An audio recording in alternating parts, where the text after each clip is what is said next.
Aku kembali ke desa dan mengontrak 100 hektar kebun buah di gunung. Bibit jeruk baru saja ditanam. Tetanggaku, Walter, menggiring lebih dari 4.000 ekor ayam kampung. Kawanan ayam itu mengais-ngais bedengan, membalikkan semua tanah bawah. Dia berdiri di kaki bukit, bersandar pada sebatang bambu, dan berteriak bahwa ayam-ayam ini penuh energi. tapi aku tidak membantah. Dan setiap malam, dia bermain kartu di pintu masuk kota, sementara aku menebar serangga kering berprotein tinggi di lembah belakang.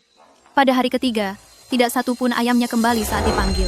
Malam itu, aku sedang memeriksa sambungan pipa irigasi tetes, ketika aku mendengar suara kepakan di kaki bukit. Lalu, ayam-ayam itu menjadi liar. Mereka berkotek dan berhamburan kemana-mana.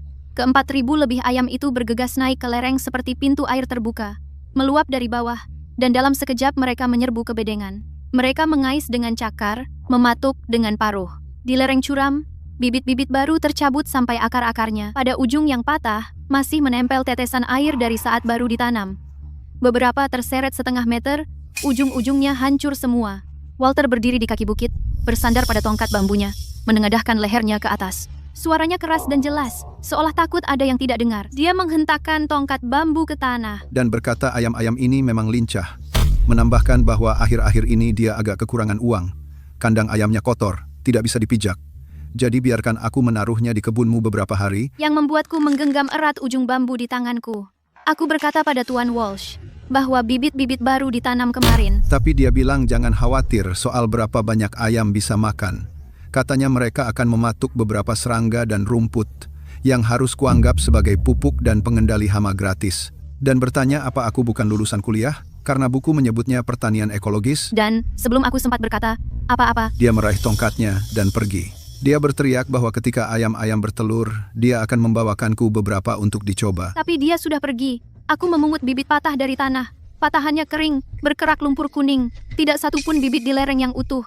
Bedengan tercabik-cabik, tanah bawah tampak, akar-akar dangkal, dipatuk bersih, tampak putih mencolok. Batang yang patah menusuk telapak tanganku. Biaya bibit $18.000, pengolahan lahan $4.000, dan pupuk dasar $2.400. Orang tuaku bekerja di selatan, tabungan hidup mereka, semua dicurahkan ke sini. Teleponku berdering. Itu, ayah. Aku tidak bisa mengatakan yang sebenarnya padanya. Aku hanya memaksakan diri mengatakan baik-baik saja. Dan keesokan paginya, Kepala desa, Tuan Evans, datang ke kebun sambil mengepulkan pipanya. dia berdiri di puncak lereng, dan lautan ayam kampung membanjiri pandangannya. Dia hampir menjatuhkan pipanya. Dia, Walter benar-benar keterlaluan. Orang seperti Chloe, jangan hadapi dia langsung. Tahun lalu, dombanya masuk ke ladang jagung Arthur. Mereka memakan semua bibit yang sedang berbulir. Arthur pergi ke pusat komunitas untuk memperjuangkan haknya. Tapi dia dipaksa bayar $100 biaya medis. Anaknya, Wyatt, sama buruknya. Kamu gadis muda. Kamu bahkan belum menetap di desa. Akan lebih sulit. Kalau semua gagal, temui dia dan tawari rokok. Ucapkan kata-kata lembut. Kalau dia menjaga muka, mungkin ini akan berlalu. Temui dia dan tawari rokok. Ucapkan kata-kata lembut. kalau begitu, aku tidak akan bisa mengangkat kepala lagi di sini. Malam itu, aku menelepon teman masa kecilku, Liam. Dia menjalankan toko perlengkapan pertanian di kota. Setelah aku menceritakan semuanya, dia diam di telepon cukup lama. Saat dia bicara lagi, suaranya sangat pelan. Cara keras tidak akan berhasil. Coba cara lembut. Datanglah ke tokoku besok. Keesokan harinya, aku dan Liam bertemu di toko perlengkapan pertaniannya. Karung pupuk ditumpuk di tokonya. Udara berbau pakan. Dia menarik karung anyaman dari bawah rak dan membuka ikatannya. Butiran kecoklatan itu montok dan kering, dengan bau amis manis. Aku mengambil segenggam. Agak lengket. Serangga kering berprotein tinggi yang digunakan di peternakan. Kandungan protein 40%. Ayam kampung punya satu kelemahan, keserakahan. Beri mereka pakan hidup terbaik setiap hari, dan mereka akan melihatmu sebagai tumpuan. Setelah mereka mencicipi ini, apapun yang lain bahkan jagung pun akan terasa hambar. Walter main kartu di tempat pengirikan setiap sore. Kamu atur waktu untuk menebar pakan ayam. Jangan beritahu Walter dulu. Mulai dengan jumlah kecil, lalu tingkatkan. Lakukan ini selama 30 hari. Oke, nanti aku transfer uangnya. Liam membantu aku memuat serangga kering ke kereta utilitas. Sore itu jam 5, matahari bersandar di punggung bukit. Aku memarkir kereta di kaki bukit. Sambil membawa ember plastik, aku berbelok ke lembah belakang. Bibit yang dipatuk ayam masih miring di tempatnya. Aku tidak menyentuhnya. Aku berjongkok, mengambil serangga kering, dan menaburkannya. Butiran jatuh ke rumput, bergulung rapat menuruni bukit. Beberapa ayam jago berani datang pertama untuk menyelidiki. Mereka memiringkan kepala dan mematuk sekali. Lalu kawanan itu menyerbu, mengepakkan sayap, cakar menggaruk tanah, menimbulkan debu setinggi setengah kaki. Serangga kering langsung habis. Ayam-ayam masih berkeliaran, menggali tanah dengan cakar mereka. Aku berdiri, memegang ember kosong di satu tangan, membuka catatan ponsel dengan tangan lainnya. Hari pertama, serangga kering seharga $30, perkiraan kerugian $14.000. Di hari-hari berikutnya, aplikasi catatan dipenuhi deretan angka rapat. Hari kedua, $34. Hari kelima, $52. Hari ke-8, $106. Serangga kering berprotein tinggi yang kuberikan pada ayam berubah dari satu ember menjadi satu karung penuh. Pada hari ke-8, sebelum aku tiba, kawanan ayam sudah memadati tanah datar itu, menjulurkan leher dan memanggil-manggil. Bulu mereka semakin berkilau, jengger mereka sangat merah, hingga terlihat seperti akan meneteskan darah.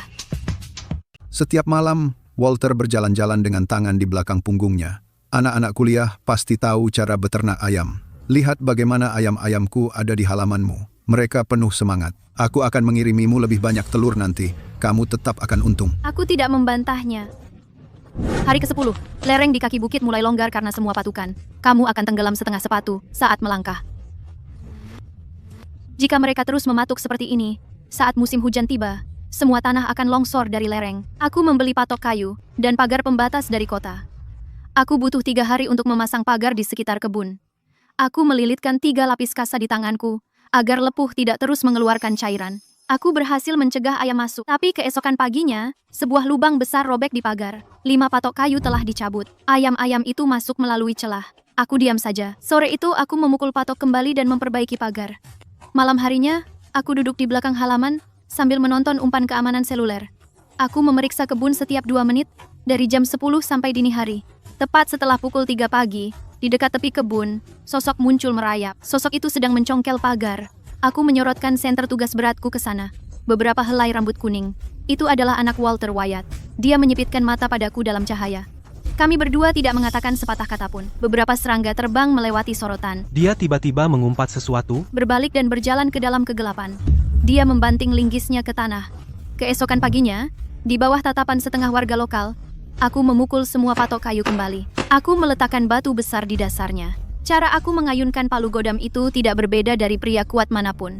Wyatt berdiri di samping sambil menonton, matanya menyipit menjadi celah. Tapi dia tidak berani mengatakan apapun. Hari ke-12.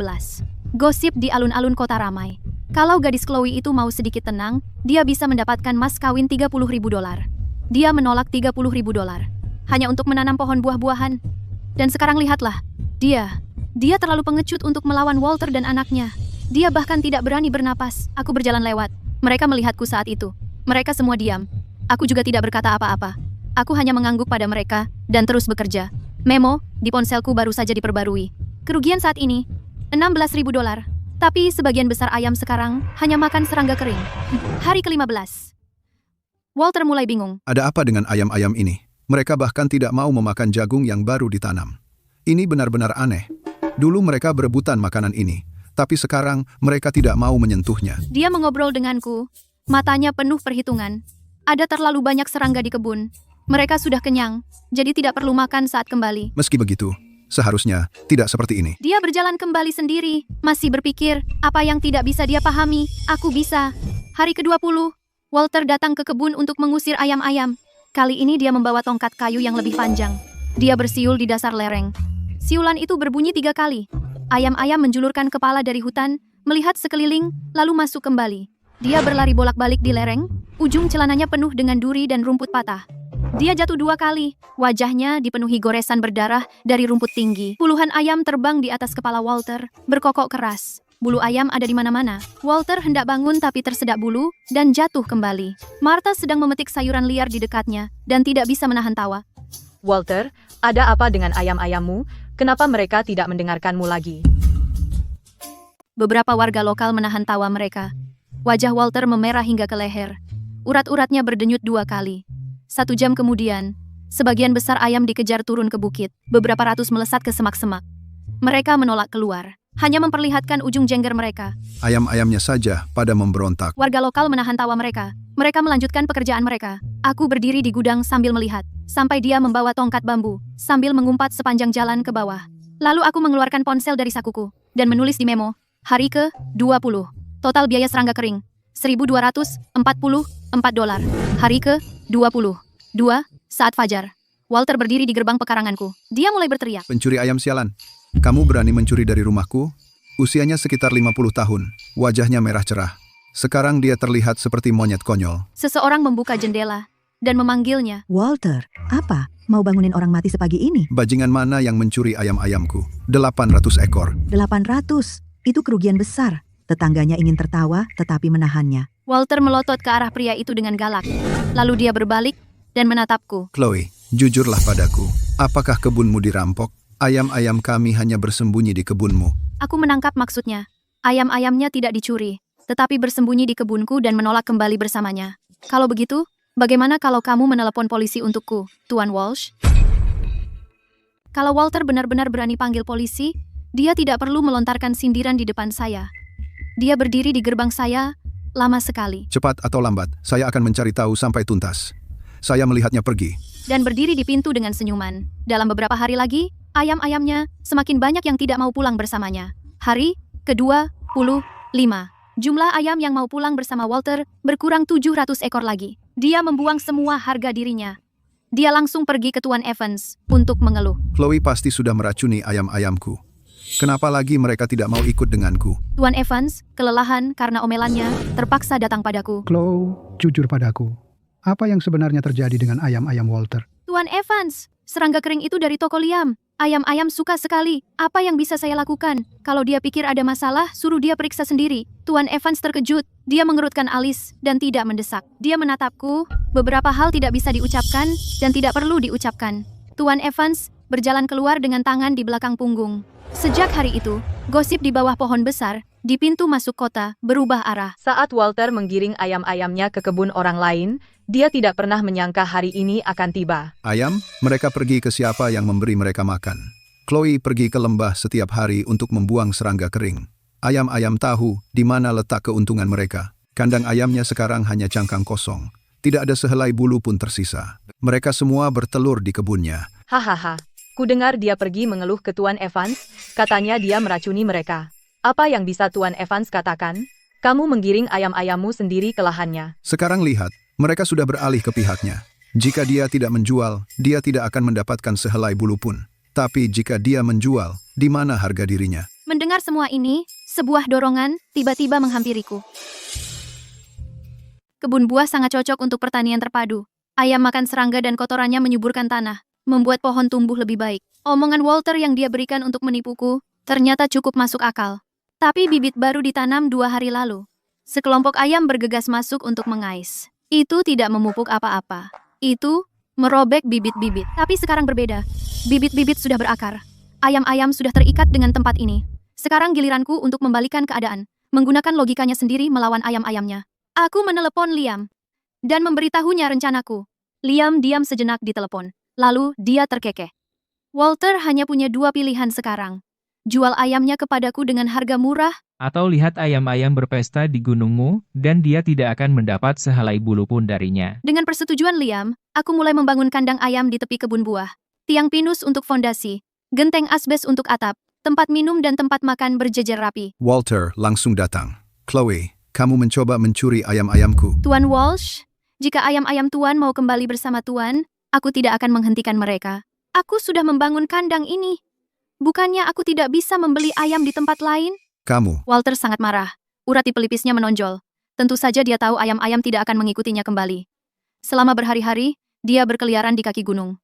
Begitu ayam-ayam melihat tongkat bambunya, mereka langsung lari ke hutan. Lebih cepat daripada lari dari musang. Walter melotot marah padaku, lalu berbalik dan berjalan turun gunung. Setengah jalan, kakinya tergelincir, hampir jatuh. Beberapa hari berikutnya, Walter tidak datang menemuiku. Dia bahkan tidak datang untuk mengejar ayam-ayam. Sampai hari ke-6, dia datang dan mengetuk pintuku. Chloe. Karena kamu ingin memelihara ayam-ayam ini, aku bisa memberikannya padamu. Kita semua sama-sama penduduk desa. Aku akan memberimu diskon. Apa, Tuan Walsh? Kamu ingin menjualnya murah? Benar, murah. $30 per ekor ayam. Untuk 4.000 ekor, beri aku $100.000 saja. Yang terbaik yang bisa aku lakukan adalah $20.000. $20.000? Tuan Walsh, ayam-ayammu sekarang hanya makan pakan aku. Kau meniup peluitmu sampai pecah, mematahkan tongkat bambumu, dan pulang dengan muka penuh goresan. Kandang ayammu sekarang kosong. Lagi pula, ayam-ayam ini, harga pasar paling banyak $20 per ekor. Dasar ular kecil, kamu sangat serakah. Tuan Walsh, ayam-ayammu di kebunku. Aku tidak rugi. Mereka makan hama, menggemburkan tanah, memupuk, menghemat uang pestisidaku. Aku tidak terburu-buru. Aku melihat Walter bersiap memasak dengan kayu bakar. Walter berdiri di sana, berpikir lama. Baiklah, $20.000. Aku pergi ke bank, menarik $20.000 tunai, meletakkannya di atas meja. Dan mendorong kontraknya ke seberang. Dia menghitung uang 3 kali sebelum menandatangani. Dia memasukkan kontrak dan uang tunai ke dalam tas kanvasnya. Sebelum pergi, dia melototiku dengan sinis. Aku melihat Walter di ponselnya, mencatat entry lain di catatannya. Membeli 4.000 ekor ayam kampung. Pengeluaran, $20.000. Kerugian kebun, sekitar $18.000. Nilai pasar ayam, sekitar $60.000. Biaya serangga keringdel, sekitar $2.000. Keuntungan tahap ini, sekitar $20.000. Setelah mengetik kata terakhir, di luar jendela, 4.000 ekor ayam berdesakan di lereng yang teduh, berebut makanan. Hari keempat mengelola kawanan ayam. Telepon berdering. Chloe, ada yang salah. Suara Liam terdengar mendesak dan rendah. Pabrik pakan di hulu tutup untuk perawatan. Ditambah hujan deras akhir-akhir ini. Menghanyutkan jembatan ke gunung. Serangga kering berprotein tinggi sudah habis stok. Stok tokoku hanya cukup untukmu 2 hari lagi. Paling cepat, seminggu untuk restock. Mengerti. Aku memperhatikan ayam-ayam di lereng bukit. Mereka mengelilingi tempat pakan. Mereka tidak tahu dalam 2 hari tempat pakan itu akan kosong. Begitu serangga kering habis, kelaparan, mereka akan mulai menggaruk tanah lagi, menggali bibit jeruk yang baru bertunas. Bibit itu tidak bisa menahan pukulan lagi. Aku naik kereta utilitas dan keluar kota. Di toko pakan kota, serangga kering habis terjual di seluruh kabupaten. Bahkan peternakan ayam tidak punya cukup untuk memberi makan ayam mereka. Gudang gandum punya bertonton jagung, banyak dan murah, tapi tidak berguna. Ayam-ayam ini manja karena serangga kering. Saat baterai kereta utilitas sudah merah, aku kebetulan melewati sebuah pabrik kayu terbengkalai di kota tetangga. Separuh gerbang besi itu berkarat. Ada gunungan kulit kayu busuk di halaman. Serbuk gergaji sudah terfermentasi, dan bau asam menyengat dari kejauhan. Aku mengerem mendadak. Kereta utilitas meninggalkan bekas selip di jalan tanah. Kulit kayu busuk di dasar tembok sudah menjadi kompos selama bertahun-tahun. Sudah berubah menjadi coklat tua. Aku menendangnya. Di bawahnya, lembab dan hangat, larva putih, ulat tanah hitam. Berdesakan rapat. Saat kena cahaya, mereka masuk ke dalam. Aku sepakat dengan bos dengan 2 bungkus rokok. Aku mendapatkan semua kulit kayu busuk ini. Dia toh akan bayar orang untuk membersihkannya. Aku juga pergi ke pabrik minyak di kota. Dedak kacang ditumpuk di sudut gudang. Sisa setelah pemerasan minyak. Pabrik merasa itu memakan tempat. Dengan uang yang aku hemat dari mengangkut kulit kayu, aku memuat beberapa ratus pon dedak kacang ke kereta utilitas. Kembali di kebun, Arthur dan Martha sudah menunggu. Aku sudah minta mereka bantu sementara. Kami menggali lubang dangkal di sisi utara yang teduh. Kami melapisi dasarnya dengan kulit kayu busuk dan serpihan kayu, lalu memadatkannya. Taburkan selapis dedak kacang di atasnya. Remah-remah kekuning putih jatuh ke kulit kayu coklat tua, seperti selapis garam kasar. Aku menuangkan 2 ember air cucian beras ke atasnya. Air meresap ke lapisan bawah. Kulit kayu mendesis. Aku juga mengumpulkan dari sekitar kebun beberapa buah busuk yang berlubang serangga. Aku menghancurkannya dan melemparkannya ke dalam. Dan Arthur mengambil segenggam rumput kering dan menyebarkannya di atas. aku mengeluarkan jaring peneduh dari kereta utilitas. Kami berdua, satu di setiap ujung, membuka dan menutupinya. Saat itu, Walter berjalan mendekat. Gadis yang banyak membaca memang luar biasa. Dan kamu bisa beternak ayam dengan tumpukan kulit kayu busuk. Dia berdiri di dekat lubang, tangan di pinggang, seperti berbicara pada dirinya sendiri. Tapi jelas mengatakannya agar kami dengar. Aku kira 4.000 ayammu akan berakhir mati atau sakit. Kamu bahkan tidak sempat menangis. Arthur hampir membalas saat itu juga, tapi aku meliriknya untuk menghentikannya. Dia menelan kata-katanya kembali. Martha juga memalingkan wajahnya, terlalu malas menanggapi. Kami semua tidak menghiraukannya. Walter mendengus dan pergi. Setelah itu, dia datang jalan-jalan beberapa hari berturut-turut, berharap melihat bagaimana aku akan membunuh ayam-ayam itu dengan memberi mereka makan. 3 hari kemudian, aku mengangkat jaring peneduh di depannya. Bau asam fermentasi bercampur dedak kacang dan aroma manis seperti anggur itu menyembur ke atas. Aku mengangkat lapisan atas rumput kering dan daun, dan larva putih sudah berlipat ganda, masing-masing montok.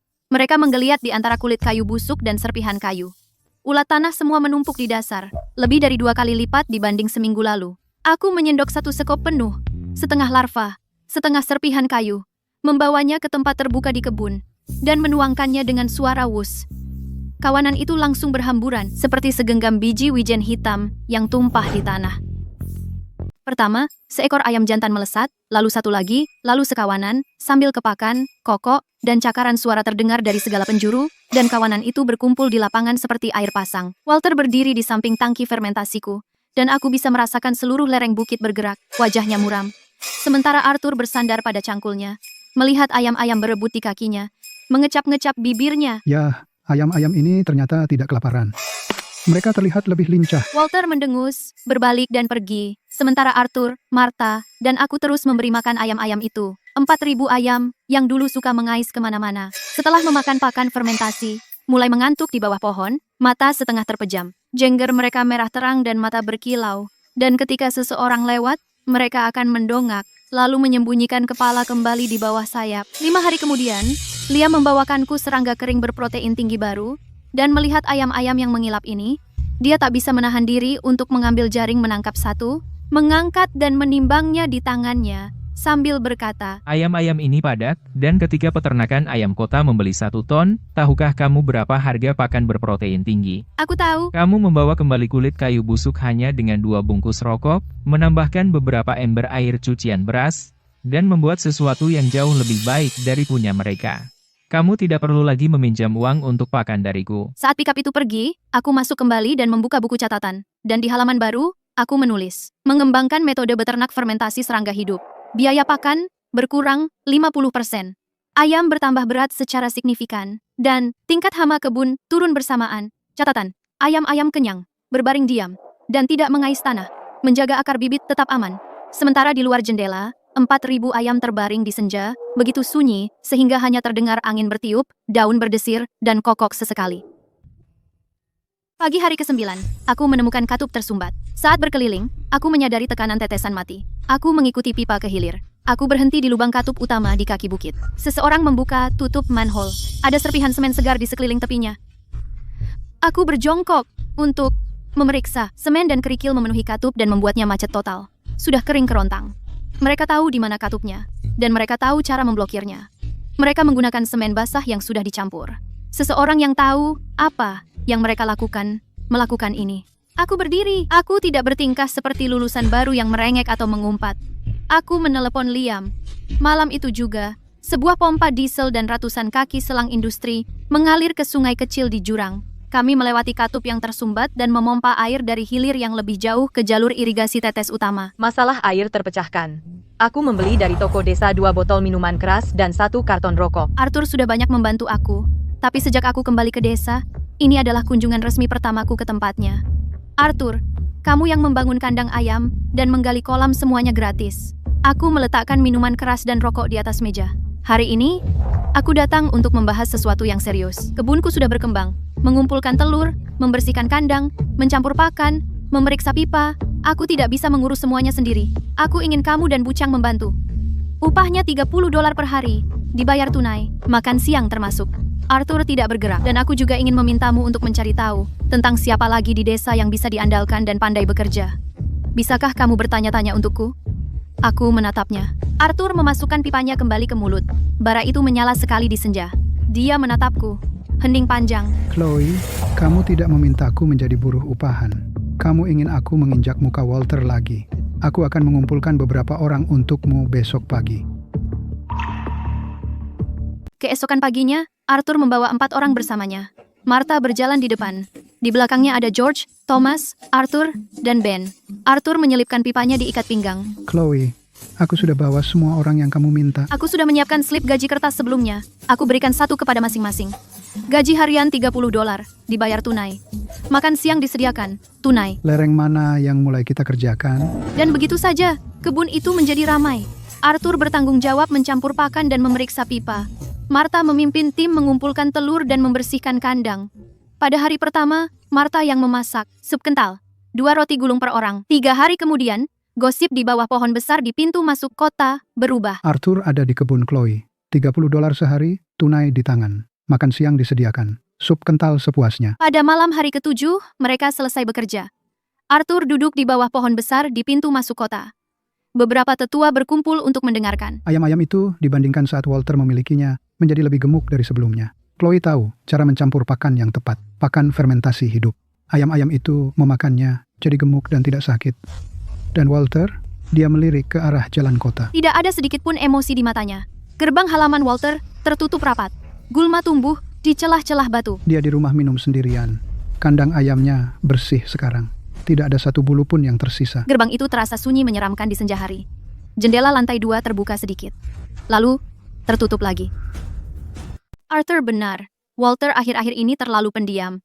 Sejak kita mulai bayar upah tetap di kebun, dia bahkan tidak pernah muncul. Pintu gerbangnya tertutup sepanjang hari.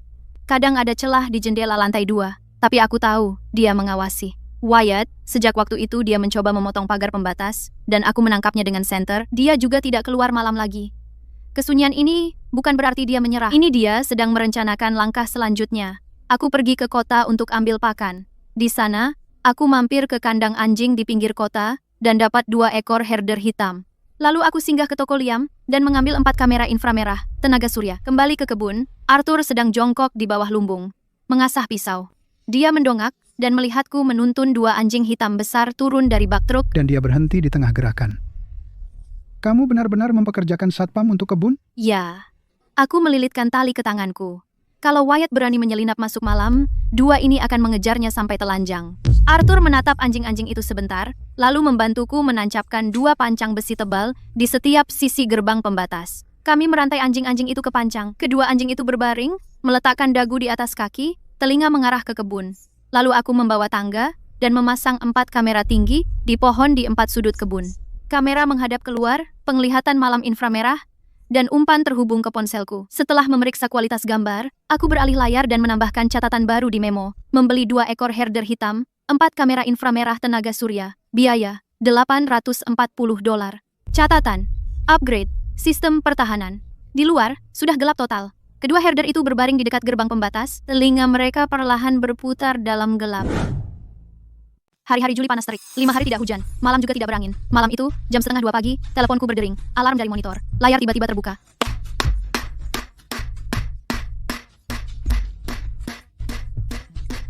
Di kamera 4, 3 bayangan merayap dari tambang batu bekas di barat kebun.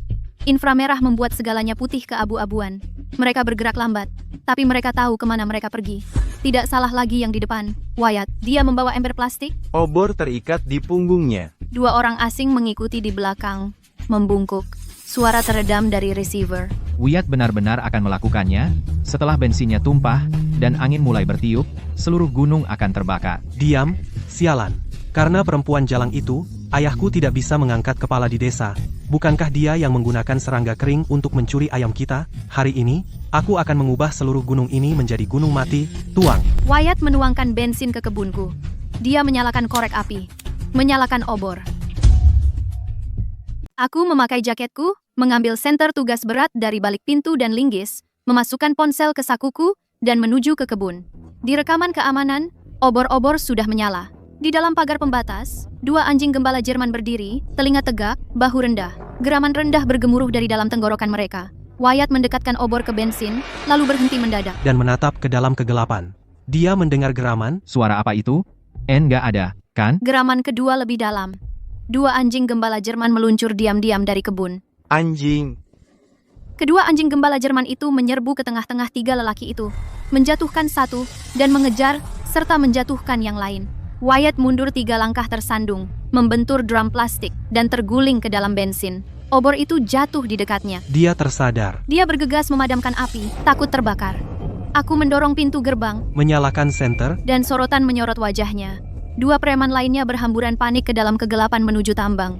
Wyatt juga mencoba lari, tapi seekor anjing gembala Jerman mencengkeram celananya. Dia kehilangan pijakan dan roboh di lereng berumput. Aku menendang obor itu menjauh, dan obor itu mendarat di rumput basah dan tidak menyala. Aku berjalan mendekat, dan menendang drum bensin ke dalam selokan. Wyatt, kau bawa bensin ke kebunku di tengah malam. Mau lihat berapa tahun hukumanmu untuk pembakaran?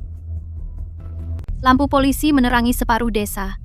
Saat Richard Evans bergegas datang, masih mengenakan mantelnya, Wyatt sudah didorong ke dalam mobil polisi. Ember plastik dan gulungan kain itu dimasukkan ke dalam kantong sebagai barang bukti.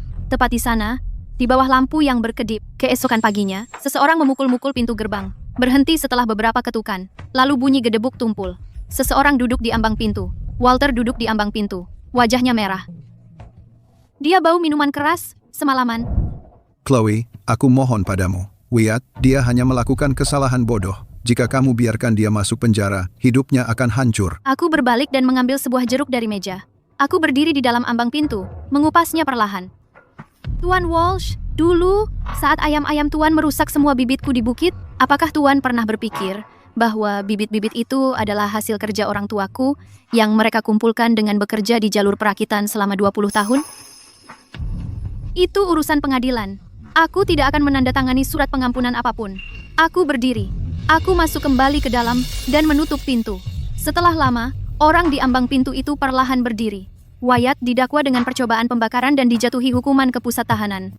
Walter tidak pernah lagi datang mengetuk pintuku. Peringatan waspada hujan deras di awal Agustus. Aku langsung menelepon 3 kali. 2.000 karung pasir, 5 truk kerikil. Harus dikirim malam ini. Pesan 3 pompa tambahan. Suruh semua lembur mulai malam ini. Gaji double. Kebun gunung nggak tahan kering atau banjir. Kalau banjir bandang datang, airnya nggak punya tempat mengalir. Bibitnya akan hanyut. Menjelang malam, lebih dari belasan orang membantu aku. Arthur bawa 4 orang ke kebun. Mereka bersihkan parit drainase utama di sisi timur dan barat. Letakkan kerikil di dasar. Pakai karung pasir untuk perkuat lereng. Dan perdam dari setengah meter jadi 1,2. Martha dan tim ayah anak menggiring 4.000 ayam ke kandang yang diperkuat di tanah tertinggi. Kami pasang 2 lapis jaring penahan angin. Kami ratakan atap dan las kabel baja di atasnya. Aku pakai jas hujan dan periksa parit drainase setiap setengah jam. Saat hujan paling deras di dini hari, sebagian parit barat mulai runtuh tanah longsor dari dinding. Air berlumpur tumpah ke tepi, mengalir ke arah bibit. Arthur tersandung di lumpur, bergegas turun lereng. Dia lihat sebentar, berbalik dan terjun ke air berlumpur setinggi pinggang. Menahan dinding yang runtuh dengan bahunya. Thomas ikut terjun, Ben terjun. Para wanita menyeret karung pasir dan mengoper mereka menuruni lereng dari tangan ke tangan. Tak ada yang mundur. Petir menyambar di langit. Di tanggul di kaki gunung berdiri sosok berjas hujan, compang-camping. Kandang ayam Walter sudah hilang. Dia hanya berdiri di sana, menunggu kebunku ikut tenggelam. Saat fajar tiba, aku dan penduduk desa berhasil melewati badai bersama. Angin mulai mereda, lalu hujan pun berhenti. Air banjir di kanal akhirnya mulai tenang. Air hujan belum sepenuhnya surut.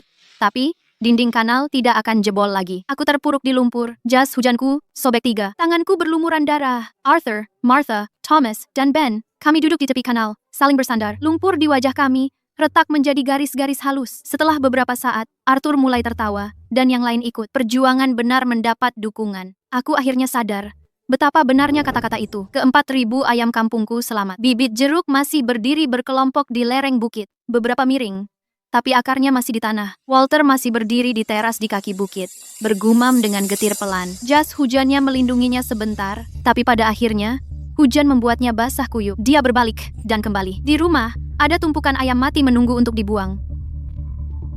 3 hari setelah bencana, aku membayar gaji semua orang dan memberikan bonus tunai kecil kepada setiap orang.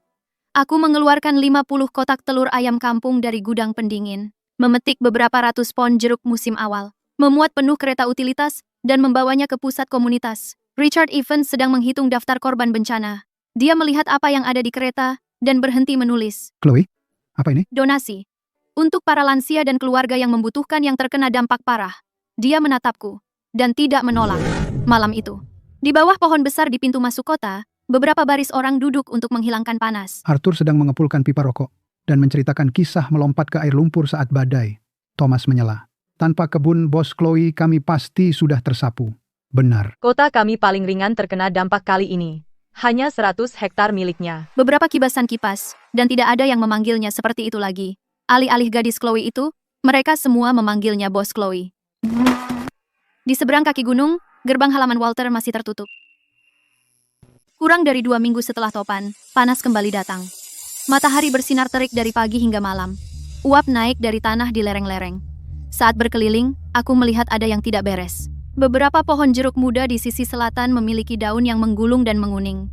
Aku membaliknya, dan ada lapisan tebal tungau laba-laba karat dan kutu daun. Lalu aku menggali tanah di sekitar akar, dan menemukan beberapa ulat tanah abu-abu putih menggerogoti rambut akar yang lembut.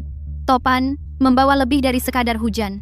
Telur yang terbang dari ladang tetangga mengenai cuaca panas lembab ini dan menetas dengan cepat. Arthur berjongkok di sampingku. Membalikkan daun, menekan beberapa tungau laba-laba dengan jarinya. Alisnya berkerut dalam. Serangan 3 cabang. Tungau laba-laba, kutu daun, ulat tanah. Chloe, ini tidak bisa ditunda. Dulu saat kota menanam pohon buah dan menghadapi ini, mereka akan menyemprotnya dengan dimetoat, menyiramnya dengan diklorfos, dan menghabisinya dalam 2 hari. Aku tidak bisa menyemprot. Memikirkan 4.000 ayam di kebun dan benih ikan yang baru kutebar di waduk. Jadi aku berdiri, memetik daun-daun yang digerogoti dari dahan. Begitu aku menyemprot, itu akan hanyut ke sungai. Serangganya mati, tapi ikannya juga mati. Maka jerukku akan dicap beracun selamanya. Arthur berhenti mencoba membujukku. Dia tahu apa yang ku maksud. Sore itu, saat aku naik kereta utilitasku keluar kota, aku melihat Walter dengan pakaian baru, duduk di balkon lantai 2-nya, dengan sepiring biji bunga matahari. Dan teleskop tua terpasang di sampingnya. Apa gadis itu sudah baca sampai bodoh? Bahkan tidak bisa membeli pestisida. Tunggu saja, bibit-bibit di lereng itu akan menjadi kayu bakar segera. Suaranya cukup keras untuk sampai ke telingaku. Aku tidak berhenti, dan malam itu saat kembali, aku begadang membaca makalah dan mengirim surel ke seorang profesor di Fakultas Pertanian Universitas. Pagi-pagi sekali keesokan harinya, aku mengendarai kereta utilitas ke kota, bukan ke toko pestisida. Malam berikutnya, aku mengayuh kereta utilitasku kembali dari kota. Tidak ada pestisida di kereta, hanya beberapa kardus besar yang ditumpuk. Di atasnya, ada ikatan rumput bibit dengan akar. Arthur mengangkat tutup dari satu kardus, terpaku kaku selama 3 detik penuh. Kardus itu dipenuhi serangga kecil yang merayap. Tungau predator, sebesar ujung jarum, menggeliat di dalam dedak gandum bersama kumbang koksi Asia. Setengah kardus berisi larva, berlarian cepat melintasi sekat-sekat kardus. Tidak perlu disemprot, cukup lepaskan serangga. Melepaskan serangga, aku mengangkat kardus-kardus dari kereta. Tungau predator memakan tungau laba-laba. Satu tungau bisa membunuh lebih dari selusin per hari. Kumbang koksi memakan kutu daun. Aku berjongkok dan melepas ikatan rumput. Ageratum dan alfalfa, akarnya masih terbungkus tanah lembab. Gulma, ageratum, aromanya mengusir beberapa hama. Alfalfa menarik musuh alami ulat tanah, kumbang tanah dan tawon ichneumon. Kita tidak membunuh serangga, kita mengundang musuh-musuh mereka masuk. Dia melirikku, lalu menyerahkan bibit-bibit itu kepada Martha. Arthur menggali lubang, Martha mengubur akar-akarnya, Thomas membawa air dari tangki, dan menyiram setiap tanaman sampai basah. Setelah menanam yang terakhir, langit sudah gelap. Untuk ulat tanah yang paling bandel, aku punya trik lain. Kita menyiapkan panci besar di dapur, menuangkan setengah panci buah mindi, dan cabai kering, mengisinya dengan air dan merebusnya. Uap pedas membuat Martha batuk. Arthur membuka semua jendela. Setelah 1 jam direbus, kita menyendok cairan merah cokelat ke dalam ember. Dicampur air, kita menuangkannya di sekitar akar jeruk, membasahi 1 pohon, melangkah 2 langkah, membasahi pohon berikutnya. Campuran itu perlahan meresap ke dalam tanah. Ini benar-benar berhasil. Tidak beracun, tapi ulat tanah tidak tahan baunya. Mereka akan merangkak keluar dari tanah sendiri. Kemana? Tepat ke permukaan, aku berdiri dan mengibaskan debu dari lututku. Ayam-ayam sudah menunggu. Walter sudah duduk di balkon selama 5 hari. Setiap sore, tepat waktu, dia muncul dengan pakaian baru, membawa biji bunga matahari dan teropong. Penduduk setempat yang lewat bertanya, apa yang dia lakukan? Dia menunjuk ke lerengku dan berkata, hanya menunggu pertunjukan, melihat bibit-bibit itu layu dan mati. Gadis muda itu tidak membeli pestisida, dia malah melepaskan serangga. Seperti serangga benar-benar bisa bekerja. Kutu buku, dia sudah gila. Menjelang sore hari ke-5, dia masih duduk di sana. Pada pagi hari ke-6, aku berpatroli di kebun ke lereng selatan. Aku membalikan daun yang sebelumnya paling menggulung dan kering. Bagian belakangnya benar-benar bersih. Beberapa cangkang telur tungau laba-laba yang mengeriput masih tersisa. Tungau predator berada di sekitar cangkang telur, merayap dengan malas. Tungau laba-laba hilang. Aku membalikkan beberapa daun lagi. Kutu daun juga hilang. Kumbang betina berdengung malas di antara cabang-cabang. Masing-masing gemuk dan bahagia. Bandotan yang aku tanam telah mekar ungu pucat. Alfalfa ungu menarik kawanan kumbang tanah dan tawon ichneumon. Mereka menggali masuk dan keluar di dekat zona akar, mengejar larva ulat tanah, sampai mereka tidak punya tempat bersembunyi. Sesekali, seekor ayam kampung akan berlari dari bawah pohon, mengais tanah gembur, dan mematuk seekor ulat tanah gemuk. Ayam itu menengadahkan kepalanya dan menelannya. Semua daun yang menggulung dan menguning telah membentang dan berubah hijau lagi. Arthur mengikuti di belakangku, memetik sehelai daun, menyentuhnya, dan tidak berkata apa-apa. Saat kami selesai untuk hari itu, aku berdiri di lereng bukit, dan melirik ke rumah Walter di seberang jalan. Dia masih di balkon. Teropongnya baru saja diturunkan, tergenggam di tangannya. Lalu dia berputar tiba-tiba, membanting teropong di atas meja. Suara kaki kursi menggesek lantai keramik, terdengar menggerutu bahkan dari seberang setengah gunung. Dia masuk dengan marah. Pintu balkon dibanting tertutup. Aku kembali ke dalam dan membuka aplikasi catatan di ponselku. Aku memulai entry baru. Pengendalian hama biologis. Pengeluaran, $300. Tungau laba-laba, habis. Kutu daun, habis. Ulat tanah, musnah oleh musuh alami. Sistem kebun eko yang sangat tangguh. Setelah mengetik kata terakhir, di luar jendela, bibit jeruk di gunung berdesir ditiup angin sore. Sistem ini telah berakar di pegunungan ini. Tungau memakan serangga. Ayam memakan ulat tanah. Kotoran menyuburkan pohon. Pohon menghidupi semua orang. Tidak perlu membeli apapun dari siapapun lagi. Tepat setelah wabah serangga, kemarau datang. Kemudian mengering lagi di akhir Agustus. Tidak ada setetes pun hujan selama lebih dari 20 hari berturut-turut. Aliran sungai di jurang berubah dari deras menjadi aliran kecil, dan dari aliran kecil menjadi hanya titik lembab di bebatuan. Pipa irigasi tetes berubah dari menyemprot menjadi menetes. Aku memeriksa reservoir. Ketinggian air turun setiap hari. Lumut di dasarnya telah memutih menjadi abu-abu. Ayam-ayam tidak lagi berebut pakan. Bahkan, saat aku menuangkan serangga hidup yang difermentasi ke dalam tempat pakan, mereka mematuk beberapa kali, lalu kembali ke tempat teduh. Tunas jeruk baru mulai layu, daun menggulung menjadi tabung rapat. Termometer tergantung di bingkai jendela, garis merah mendekati 102 derajat. Arthur berjongkok di lereng yang retak. Setengah dari jagung Tuan Lee di seberang bukit telah layu karena kekeringan. Jurang ini sekarang hanya mengalir selama 2 jam sehari, dan airnya bahkan tidak mencapai kolam kita sebelum tambang di hulu mengambilnya. Aku menelepon stasiun pasokan air kota. Mereka bilang ini adalah bantuan kekeringan skala penuh, dan kuota air pertanian sudah habis. 100 hektar lereng bukitku terlalu besar. Aku harus mencari solusi sendiri. Setelah menutup telepon, aku berdiri di samping reservoir. Sisa air di dasar hanyalah lapisan tipis. Tanah di bawah kakiku berderak saat aku melangkah.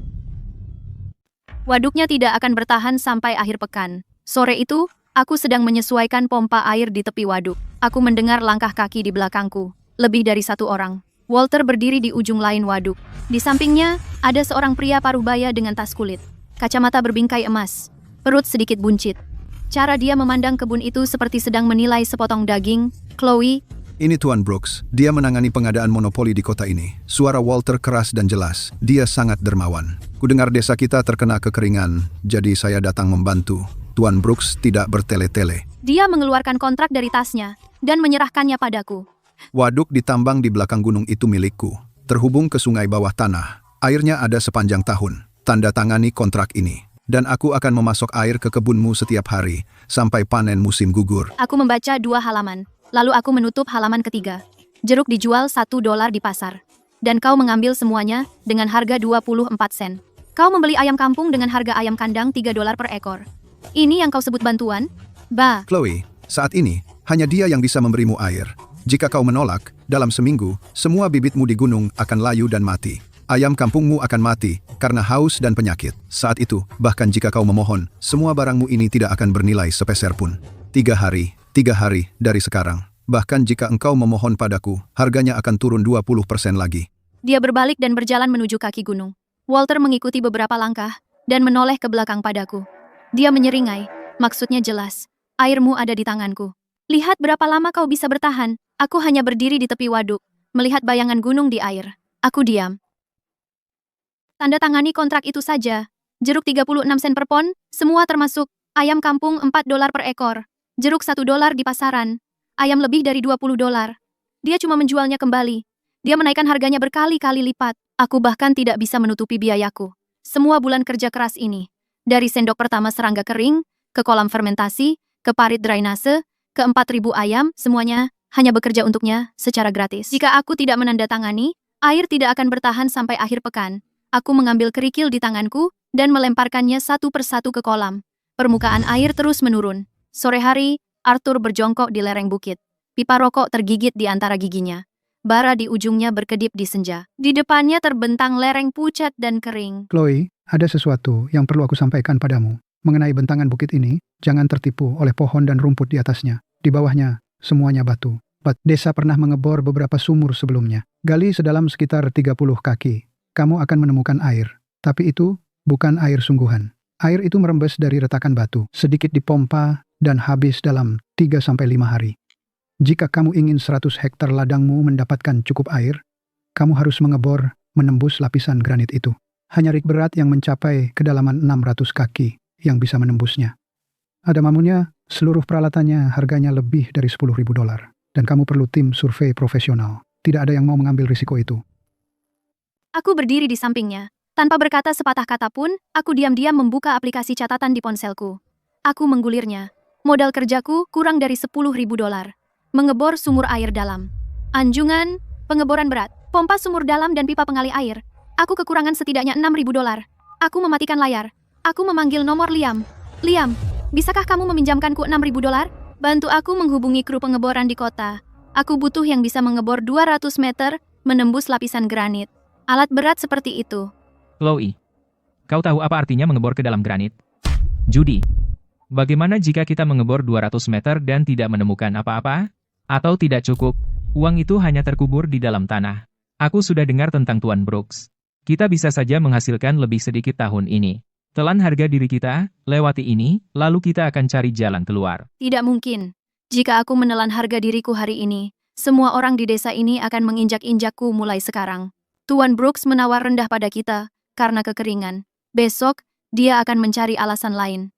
Jika aku menyerahkan sumber penghidupanku, kebun ini tidak akan pernah benar-benar menjadi milikku. Apa yang ingin kamu lakukan? Anjungan pengeboran berat, 200 meter. Mengebor menembus lapisan granit di bawah kaki kita. Aku harus mengambil kendali atas garis hidupku sendiri. Liam tidak berkata apa-apa lagi. Aku mendengar dia menyalakan rokok. Uang akan masuk ke rekeningmu besok pagi. Kru pengeboran, aku akan mengatur malam ini. Kita akan pergi ke pegunungan besok malam. Uang itu tiba pagi-pagi keesokan harinya. Liam mentransfer $6.000. Dia bilang, bor sudah siap. Malam itu, begitu aku meletakkan ponselku, Arthur dan Martha sudah berdiri di gerbang halaman. Mereka datang dengan kemauan sendiri. Di belakang mereka ada Thomas, Ben, dan Sam bersama istrinya. Tidak ada satupun pekerja kebun yang absen. Chloe dengar Tuan Brooks pakai kekeringan untuk menekan harga. Walter bekerja sama dengan orang luar untuk menindas kami, warga desa. Kami tidak bisa diam saja menelan penghinaan ini. Untuk beberapa hari ke depan, kami akan kerja gratis. Apapun yang kamu bilang, kami lakukan. Iya, terserah kamu. Aku tidak sungkan sama mereka. Gali kolam di lereng utara. Kita pompa air tanah dalam, tapi tidak bisa langsung digunakan. Aku ingat jelas dari catatan kuliahku. Air itu sedingin es sepanjang tahun. Jika langsung masuk ke sistem irigasi tetes, akar jeruk akan rusak karena beku, dan ayam kampung akan diare.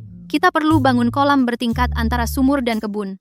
Lapis demi lapis, satu tingkat demi satu tingkat, biarkan air menghangat dan menguap di bawah sinar matahari. Lalu biarkan tanaman menyaringnya. Baru setelah itu bisa masuk ke pipa irigasi tetes. Aku membentangkan cetak biru di atas batu. Area berbatu di kaki lereng utara. 3 kolam berlapis batu, dengan ketinggian berbeda.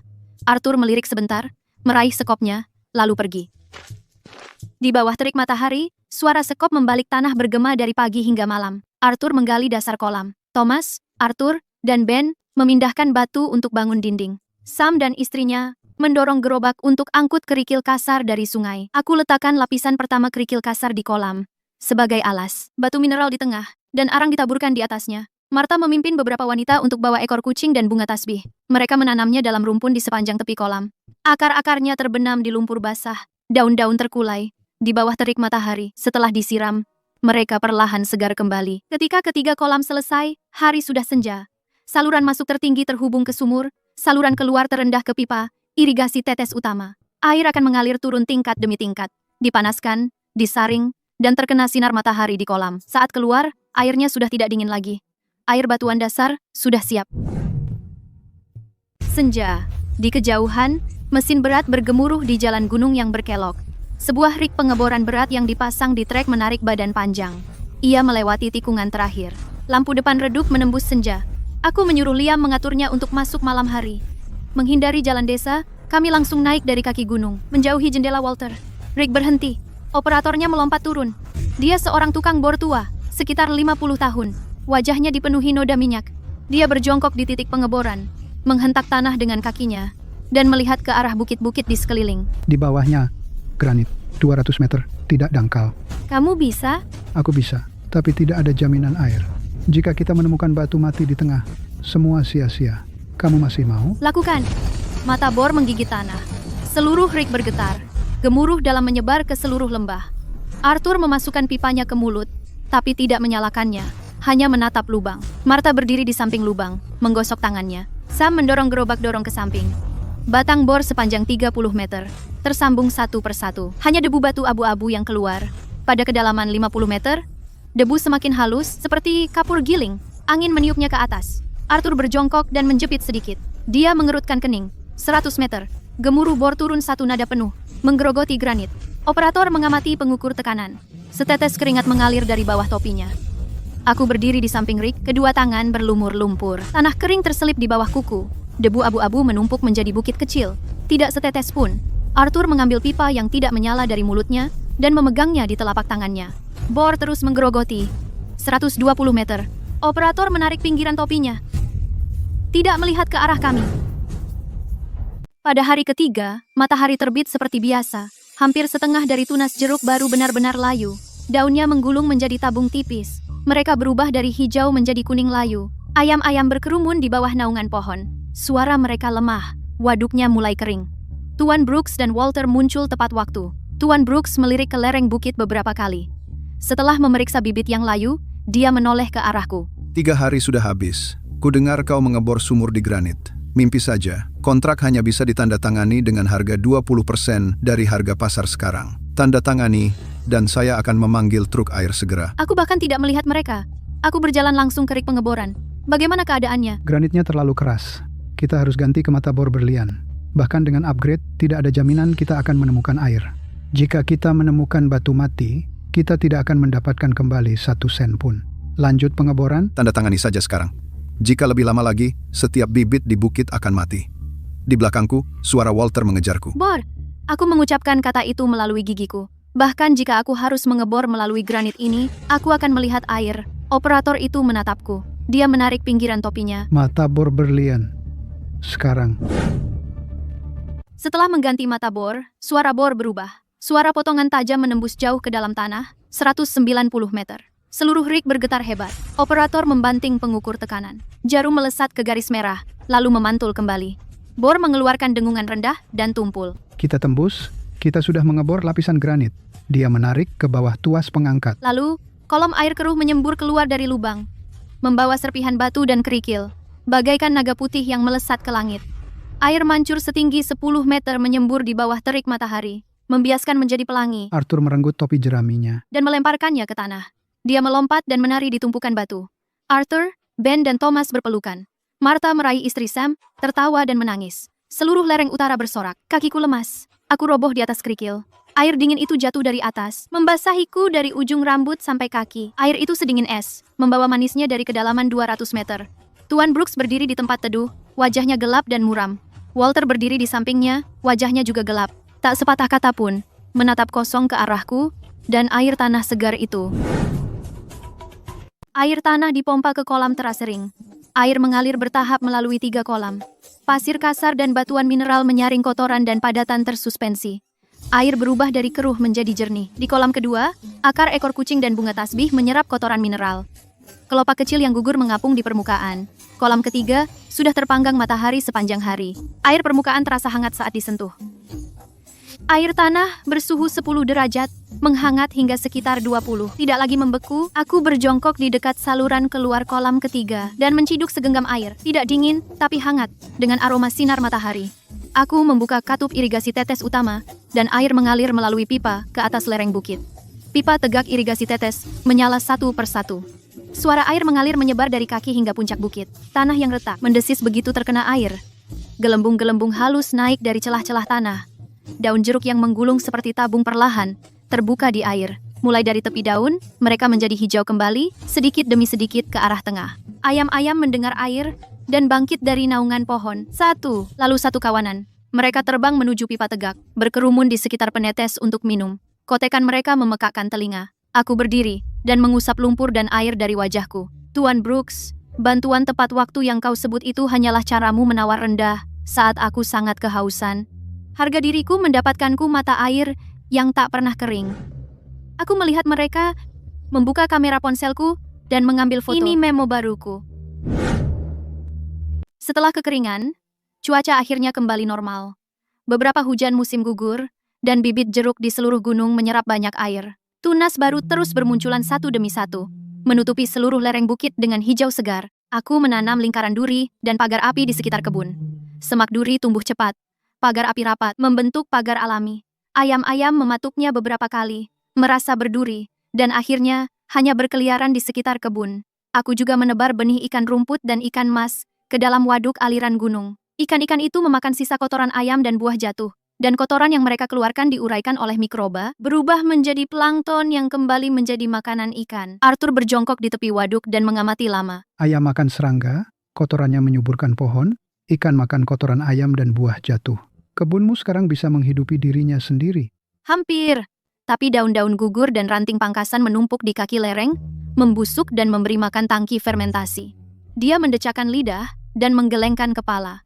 Liam datang untuk melihatnya sekali, berdiri di lereng bukit, dan melihat sekeliling. Dia memandangi gunung yang penuh bibit jeruk, ayam-ayam di bawah pohon, ikan-ikan di waduk, dan bunga bandotan ungu yang mekar di antara barisan. Chloe, tahukah kamu apa namanya? Ini bukan pertanian hutan. Ini siklus tanaman ternak. Hasilnya jauh lebih banyak daripada sekadar menanam pohon buah. Aku memandangi gunung yang subur itu, dan tidak berkata apa-apa. Berpikir kembali saat pertama kali menyewanya. Bibit-bibit yang rusak, akar patah, menempel di tanah kering kuning, akar menjulang ke langit di seluruh lereng, tidak satu pun yang utuh. Saat itu aku berjongkok di tanah, mengambil bibit yang patah, dan hanya mengucapkan 3 kata pada ayahku. Tidak apa-apa. Dan sekarang masih baik-baik saja. Gunung ini telah kembali hidup. Di musim gugur, buah pertama muncul. Batch pertama jeruk matang lambat dipotong dari dahannya. Kulitnya berwarna oranye merah cerah dan mengkilap. Aku mengupas satu. Dagingnya manis dan lumer di mulut. Arthur berdiri di bawah pohon dan mematahkan setengahnya. Setelah makan, dia menghisap jarinya. Jeruk ini benar-benar mantap. Kami mengumpulkan 8 atau 900 telur ayam kampung sehari. Cangkangnya tebal. Pecahkan satu ke dalam mangkuk. Putihnya kental dan kaya. Kuningnya merah cerah. Telur-telur ini luar biasa. Sekitar festival panen, aku membuat akun video pendek bernama Kebun Eko Chloe. Video pertama adalah sekawanan ayam kampung, mengais-ngais di bawah pohon jeruk. 2 herder hitam, berpatroli di lereng bukit. Video kedua menunjukkan jeruk baru dipetik dari pohon, dengan batang dan daun masih menempel. Aku merekam diriku mengupasnya selama 30 detik penuh. Aku memperbesar hingga HD. Kamu bisa melihat kabut minyak keluar dari kulitnya. Video ketiga adalah memecahkan telur. Kuning telur oranye merah jatuh ke dalam mangkuk, bulat dan montok. Putihnya begitu kental hingga meregang menjadi benang. Keterangannya hanya 1 kalimat. Bebas pestisida, diternak bebas di kebun. Dikemas dalam karton telur busa anti guncangan. Dikirim dalam kotak kardus berpori. Pesanan berdatangan, seperti salju. Orang kota yang peduli kesehatan melihat putih telur yang kenyal dan kuning telur oranye merah, dan tanpa ragu-ragu, langsung memesan. Batch pertama habis terjual dalam 3 hari. Harga ecerannya 30% lebih tinggi dari harga yang kami jual ke distributor.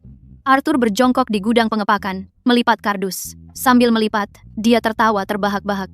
Barang ini laku jauh lebih cepat daripada di pasar. Pada hari kelima penjualan, orang mulai minta refund di back end.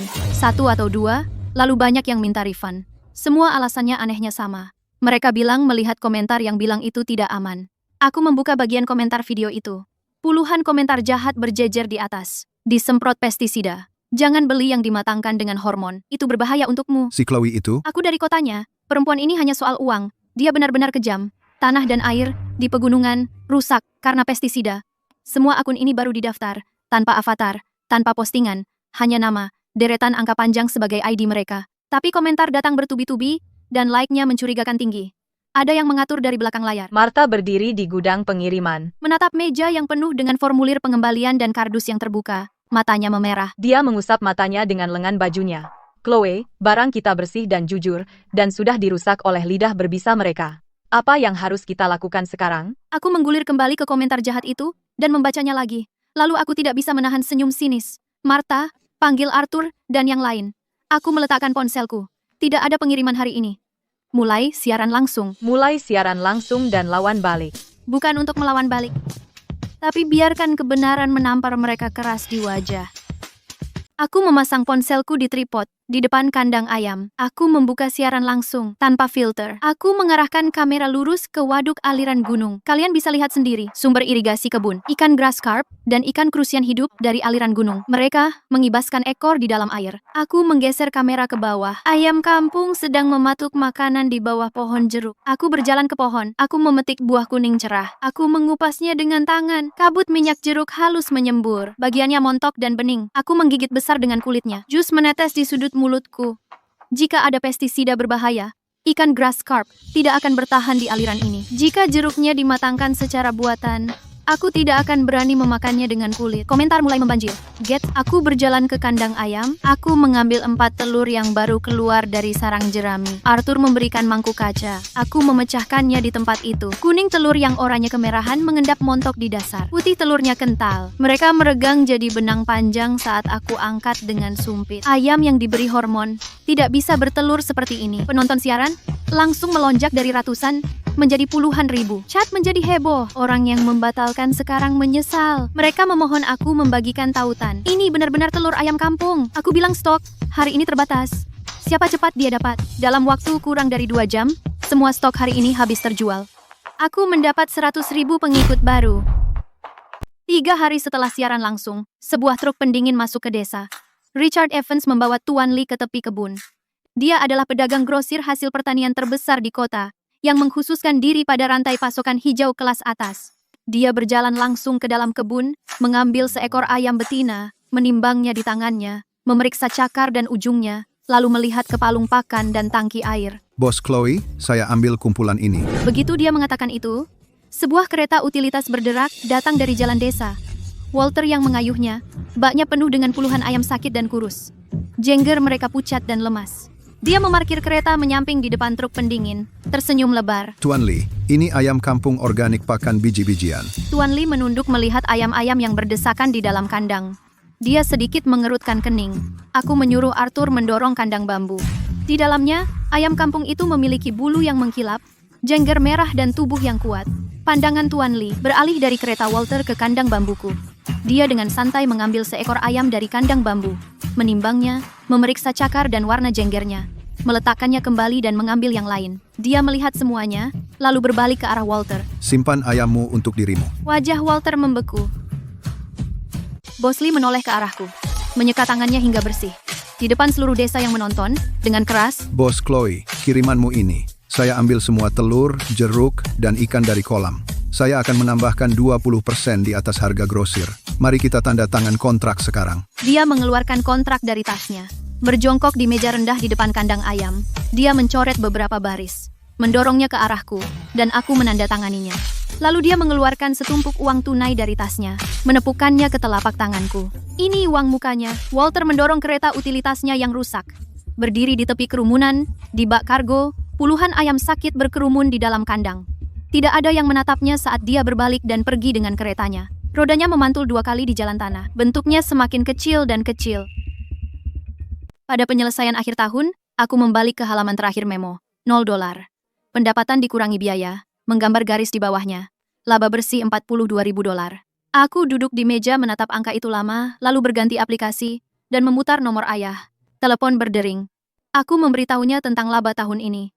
Ada keheningan panjang di ujung sana. Kerja bagus. Suara ibu menyela dari samping. Sedikit tercekat. Perjuanganmu di gunung setengah tahun ini tidak sia-sia. Aku menutup telepon. Aku membuka buku besar ke halaman baru dan menulis di baris pertama. Tahun depan, tambahkan lebah madu dan kambing hitam, tanam selingan tanaman obat dan rumput pakan, dan bangun sistem kebun eko pegunungan. Setelah musim semi tiba, Walter punya ide. Dia mengumpulkan uang dan membeli lebih dari 100 anak ayam, dan meniru aku di lahannya sendiri, menanam puluhan pohon jeruk. Tapi dia tidak tahu cara memilih bibit atau merawat semai, tidak bisa mencampur pakan fermentasi, dan apalagi tahu cara menjual online. Setelah berbulan-bulan berjuang, ayam-ayam menjadi kurus atau mati, dan bibit jeruk terkena hama yang bahkan tidak dia kenali. Saat dia menyadari, daun-daun sudah dimakan habis. Sore hari dia datang menemuiku. Aku sedang jongkok di samping sarang lebah memeriksanya. Dia berdiri di luar pagar, dan lama tidak berkata apa-apa. Chloe, bagaimana kalau kamu mengajari saya cara melakukannya? Aku meliriknya, menutup-tutup sarang dan berdiri. Aku tidak punya dendam terhadap Walter. Dia hidup di dunianya sendiri. Dia pikir maju itu dengan cara menindas. Aku sudah mengajarinya teknik-teknik. Dari seleksi pembiakan anak ayam, hingga pakan serangga, hidup fermentasi, sampai tumpang sari kebun, dan pencegahan penyakit. Aku bahkan membantunya mendapat pembeli di kota. Aku mendaftarkannya dalam daftar mereka. Walter belajar selama seminggu. Pada malam hari ke-8, dia berjongkok di depan pintu kandang ayamnya. Dia menatap ember-ember pakan serangga hidup yang harus difermentasi. Air cucian beras, dedak kacang, kulit kayu busuk. Dia berbalik dan masuk ke dalam. Keesokan harinya, yang dibawanya dari kota adalah dedak murah dan daun kubis busuk. Dia mencampurnya ke dalam palung pakan. Ayam-ayam mana tahu bedanya? Setelah sebulan memotong biaya, ayam-ayamnya mulai terkena diare. Awalnya hanya beberapa, lalu banyak, dan bibit jeruknya kena hama. Dia mengira tanahnya kurang subur dan buru-buru memakai pupuk kimia. Setelah sekali, hama tidak mati. Semua tunas baru mengeriting. Dia berjongkok di depan gerbang rumahku. Wajahnya pucat. Chloe, cara yang kau ajarkan salah. Ayam-ayamku semuanya sakit, dan bibitnya ada hama. Aku menutup tutup pompa udara dengan pelan. Aku menoleh dan menatapnya. Cara yang aku ajarkan, berapa hari kau pakai? Mulut Walter terbuka dan tertutup. Dia berdiri di halaman, tanpa bicara, berbalik, dan pergi. Aku tidak pernah menghubunginya lagi. 2 tahun kemudian, kebunku bertambah luas. Kami tambah lebah madu dan kambing hitam, dan budidaya obat herbal. Kami juga tumpang sari rumput pakan di antara baris jeruk. Kambing makan rumput, lebah kumpulkan nektar, dan menyerbuki, dan pohon berbuah. Para pengunjung dari kota berdiri di lereng bukit, menunjuk lereng hijau subur itu dan bertanya, "Ini punya siapa?" Martha sedang menggotong kerat telur ke bawah bukit. Tanpa menengadah pun, dia berkata dengan nada seperti sudah jelas. Bos Chloe. Dan tentu saja, aku adalah bos Chloe itu.